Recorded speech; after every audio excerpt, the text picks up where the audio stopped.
What if we're not good enough? If we're not, who is? I'm still thinking about this movie, so thank you for that. Oh, cool. Oh, I like hearing that. It is one that kind of, I hope, stays with you. Absolutely.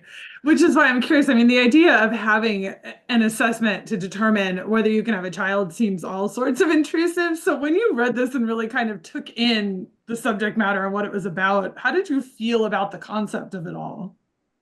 The concept was the reason why I loved it so much. I think it so elegantly, without hitting you over the head, reflects the way we have taken liberty and freedoms for granted and assume that they're just something that we are naturally born with, depending on where we are born. And I think it's such a simple and human story, but with these absurd rules of a world that seem a little bit like ours, but not completely. And I think I love films that play by their own rules. I love stories that play by their own rules, and so I think those are all the reasons why I really was drawn to it. Actors often talk about wanting to feel challenged and scared by projects they do and characters they play. So, what most challenged you in this, and was it what you thought would most challenge you in it? That's a good question. What I wanted, I was, what my goal was, I guess, going into this, just from an actor's perspective, not necessarily from a character, embodying a character, but I felt like there was an opportunity here because of the absurd elements, and the pressure cooker feeling of the story, that I would be able to try and reach an edge and hopefully push beyond it, as an actor. I think I am a very kind of controlling person, and I make really clear choices and decisions. And I think I just am always trying to push what my edge is and what I feel, what I can do on camera, what I feel comfortable doing. And I feel like that, because that was my goal, that wasn't the biggest, hardest challenge. I think the hardest challenge was swimming in that ocean. It was really, really rough. I'm not a great swimmer. I took lessons before shooting. And the day we went to shoot, there was this 1 week of the year that has incredibly rough winds. And that was the choppy water I got to swim in. And that was very challenging. Of course it was. How easy was it to find the tone of this? Because there's a humor to this that comes from the absurdity of what's going on that makes it all more disturbing. So, how was it to find that balance, to find those opposite ends of the oddity and absurdity with the uncomfortable humor and never having it go too far one way or the other? I mean, did that feel like something you were tweaking all the time? Completely. That was something we were always trying to find in relation to where we were in the film. So I think you try and find when it's most helpful to use humor, when it's most helpful to ground it. And so that was absolutely, the tone was something that was very fluid, but also a line that we had to toe.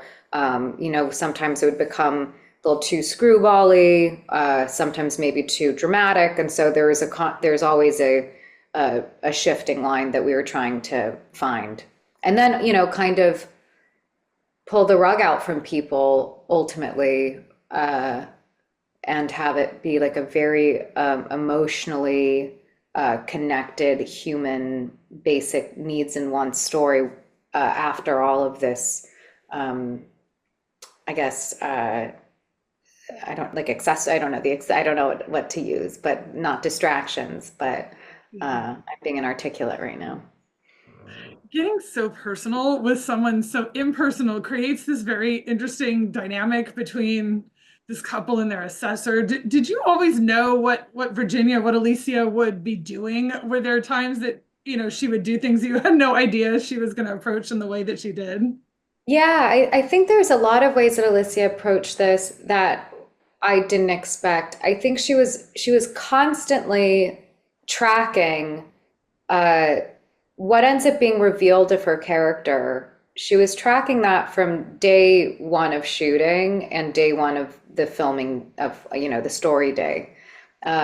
and so through that guise, I got to see her really create something that I found to be far more interesting than just on the page. And also, she's such an amazing physical actor. So there was just to be able to react to her was my job, and that's always a privilege to have instead of inventing anything. One of the things that I found quite interesting about this were the moments when the three of you had to sort of fit in bed together. And some of those shots were so interesting to look at. What Yeah. was that like to figure out physically, even just where to put your bodies for that? I think that's the stuff that Alicia and I and Fleur love so much. We love composition, and I think that was its own narrative form, is how we physically take up space on the screen and where our alliances are at any given moment within the film. And so that was something we were always pitching back and forth. How could we make this frame more interesting? And yeah, and help tell the story better between the three of them. Do you know what you're going to be shooting next? Are you currently shooting something now? Because you always seem to be working, but you always play such interesting characters that I'm always curious what we'll see next. Oh gosh, well, I'm doing something completely different right now. It's a character I've certainly never played before. On Sam Esmail's Panic Carefully, and I'm almost finished here. The next film that will come out will be later this year called Eternity, which is again like a different kind of thing for me because it's a romantic comedy in the afterlife. And then what's next is praying and hoping that a lot of jobs I'm attached to become financed. Are you someone who, like, do you think about genre when you're approaching something, or is it always the character and the character perspective? Because, like I said, I mean, the characters you play just seem so interesting in the middle of their story.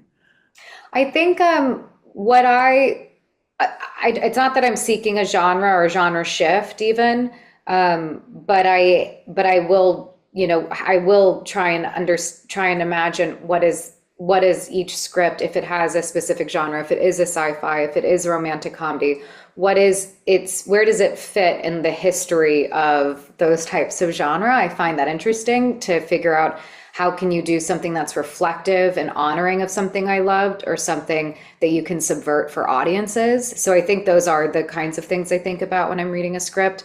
And then character is something I don't even overthink. It's something that I either have an immediate impulse and interest in, or I don't. But story and genre, I think, are like a much more like intellectual exercise as to what and why. Because there are so many mediums that are a part of the Marvel universe, from movies to TV shows to animation to even theme park rides. Do you hope that you'll get to continue revisiting Scarlet Witch in some way? I mean, is that a character that you've enjoyed keeping alive in different forms? Because it's a very unusual thing to get to do. It is. It's really unusual. It's something that's been incredible. I assume it's how people feel when they get to do a TV show for a long time. To be able to return to a character and continue to move them forward has been so much fun for me, especially because they gave me something like WandaVision to really blow it all up. And from there, Doctor Strange, I think, was like such a wild and crazy turn. And I do feel very lucky that I've been able to play a character for over 10 years of my life, and would love to keep doing more of it. The animation thing, I feel like is like a parallel world. Like I don't really Yeah. know how it intersects with what we do, but but I've really enjoyed getting to play her over 10 years, and I continue to feel lucky that I had the opportunities I did creatively. This is the type of film that ends for your character in a way where we don't know what's next for her, or what could happen in her life. So when you leave a character in a place like that where it feels like the story is continuing, even though we no longer get to see it, do you think about what's next? Have you thought about what's next for Mia? I don't actually. It's something from the first film I did, Martha, Marcy, May, Marlene, Sean Durkin, when we were doing press for that movie, because it has a an opaque ending, I guess. And people always would ask him in our Q&As when we were doing press what he thinks happens next. And he said that he believes a story starts where it starts and ends where it is for ends where it ends for a reason. And it's up to an audience to control how it lives beyond that. And so I've adopted that since I started working because I really love that. I really love that there's a specific framing of a story that we're only responsible for. Yeah. Yeah. It's very cool that, we sort of get to imagine what could have happened for her. Mm. Well, thank you. I appreciate you talking to me. It's always a pleasure to watch your work. Yeah, it's Thank good to you see so you much. again. Thank you.